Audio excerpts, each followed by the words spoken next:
And there are three questions I'm asked wherever I go in the world. The first question is obviously, why did you choose to do this? The second question is, how did you build it? And the third question is, how did you sustain it? So if I answer these three questions, I think I would have done my job for the evening. What do you think? So, why? So as Sati said, my dream was to be an investment banker. So I completed my CFA, MBA, CFA, all the stuff. And then basically became an investment banker. And, you have milestones in your life. You want to be a vice president. You want to be a managing director. You want to work your way up the corporate ladder. So that's exactly what I set about to do in the early days. And I did that starting in the late 90s. And gradually achieved one milestone after the other. But something I soon realized in my quest to get to where I wanted to be in the corporate world is that you never get paid more to do less. Have you guys realized that? Because any form of employment is and has to be a form of exploitation. If you got paid what you were really worth, the company can't afford you.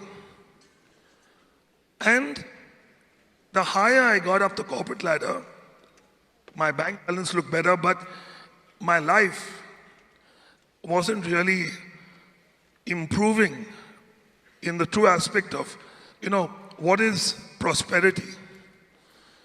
It's health, wealth, and time. What's the point of having wealth, no health, and no time? So if you don't have one of those three, there's a missing void in your life. And the seed was planted in my head that I wanted to do something where I could have all three: health, wealth, and time. I didn't know what, but I carried on. Started my own business after that. And then in 2005, a very good friend of mine basically showed me the plan. And truth be told, when I saw the plan, there's no one that doesn't want to make $1 million income a year. But when you're an investment banker, along with your bonuses and everything, you can earn that kind of income.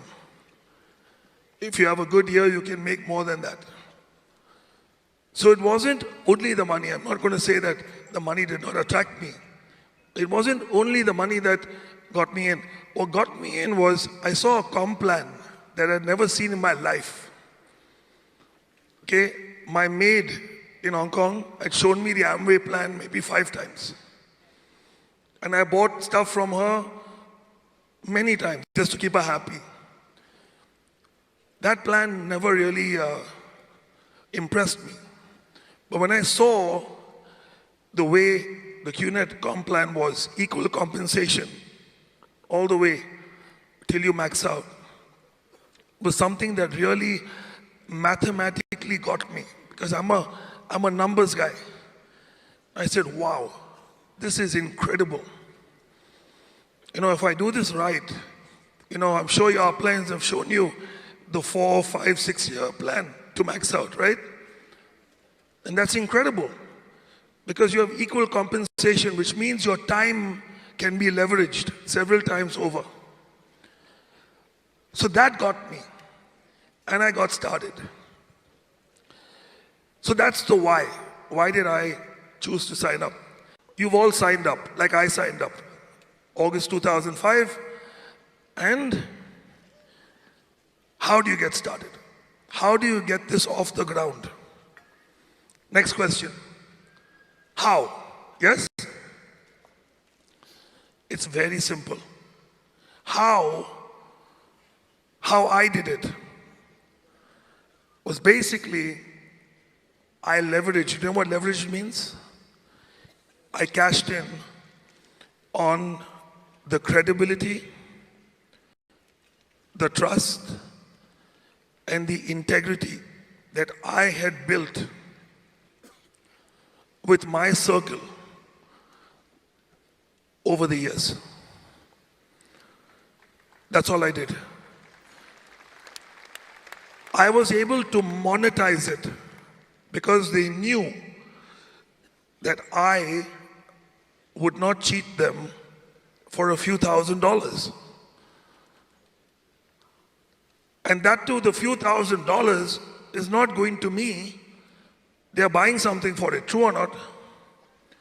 And my commission is a few $100s out of that. So the simple question is, Dave going to cheat me for a few $100s? And in most cases, the answer was no. And hence, they signed up. And there are many things that stuck in my head. You know, massive ego. The only thing that you have to worry about in this business is you need to get your vaccinations against one word in the English language. And that's the word no.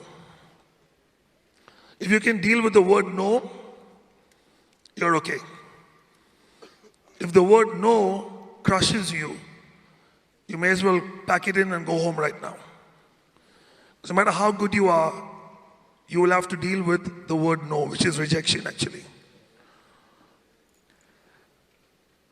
So now, how do you build a team? When our parents came of age, at some point they decided they wanted to get into a relationship with the opposite sex. Yeah? Mom, dad, dad, mom. So they started dating. Dating, right? You do date, right, guys?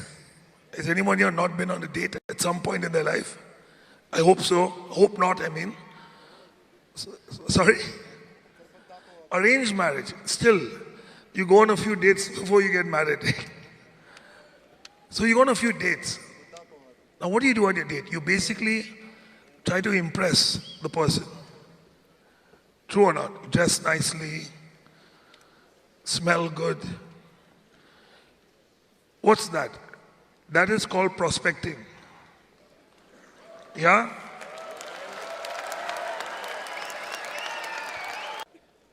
Eventually, you get into a relationship. And then you decide to basically maybe get married. And that's the day you signed up. That's your sign up, the day you get married. Then the baby comes. Wah, wah. How many parents over here? Tell me something honestly. Can anything prepare you for parenthood? No. The kid comes, you got to figure it out. True? That's your downline. I still remember my mom and dad would supervise every single thing me and my sister did. Supervise, first, you got to brush the teeth for them.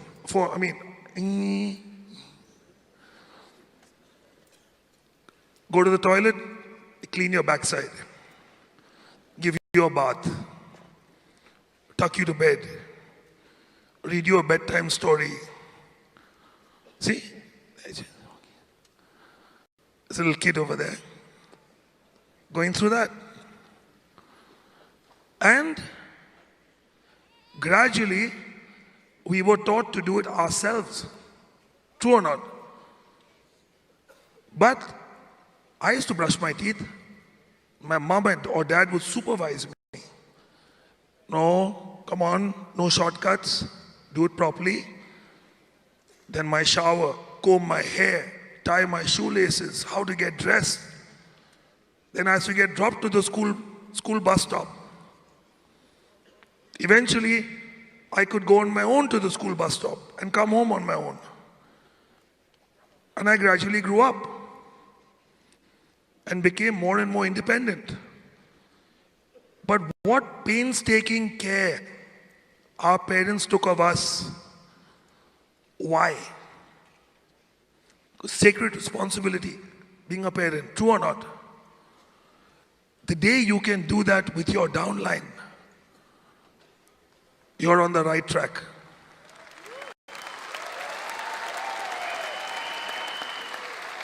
Just because your downline is biologically older when you sign them up, in this business, they are little toddlers. My team is my family. Now, what is a traditional family? How many generations do you normally know in your family? 3. Right? Parent, okay. Parent, grandparents, and if you're lucky, great grandparents. If you're lucky. Normally 2. But let's say your parents got married very young. There's a possibility you could interact with your 3rd generation, which is your great grandparents, correct? Exactly what networking is. You can only duplicate, monitor, supervise, and assist a maximum of 3 generations. Level 1, level 2, and level 3. Beyond that, it is physically and emotionally impossible. So all I did was ensure at my first level, and these are working levels, not biological levels. Are we clear about this? Because very often people drop out and then their downlines become your responsibility. 3 working generations is all an upline can manage. 3. Very often, the children may earn more than the parents. Is this a good thing or a bad thing? If you earn more than your parents, do your parents get angry and jealous? But many of you get so upset that your downlines earn more than you sometimes, that you actually treat your strong leg like your cross line. Do you realize that? It's stupid. It's like you're cutting off your own leg. That's one of your legs, my friend. Why would you do that? And these stupid ego issues come in. And you're fighting over what? The value system has to be pure. So when I say my team is my family, those 3 levels are as close, if not closer to me than my own blood family. That's the kind of relationships I have with them. I want to share a story that the Lion of Punjab shared with me when I was 3 months old in the business. He came to Mumbai. I don't think you remember, Ranjit. You had come to Bombay and he did a training for us. And he shared the story of these 2 trees that grew next to each other. Sorry, I'm stealing your story, sir. And this one tree was a scrawny little tree. It was a good tree. It was growing. But next to it was this other tree that grew a lot faster. had a big trunk, and it looked splendid. It had a lot of branches, leaves, fruit. This other tree looked very modest in comparison to the big tree. And these two trees, co-inhabitants next to each other, until one day a storm hit. Gale force winds, and basically it was brutal. Over 140 mile an hour winds, and the big tree slowly started to get uprooted and almost fell. What broke the fall of the big tree was this other tree that wasn't that big. And it held it up. And eventually the storm passed. When the storm passed, the big tree was in shock and asked the small tree, how on earth, number one, did you survive the storm? And furthermore, how on earth did you have the strength to hold me up when I'm bigger than you and heavier than you?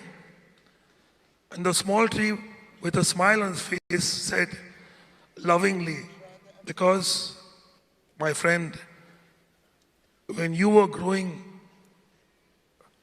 above ground, when you were growing your branches, your fruit, your leaves, I was growing my roots. And this story stuck in my head, and I tried my best, the best of my ability, to build my organization based on this principle. And because of that, gale storms have come and gone. We've survived hurricanes and typhoons, and by God's grace, we are still standing because of that. So, this is how you build a team. 3 generations, solid, strong, no shortcuts. Pay attention to every minute detail.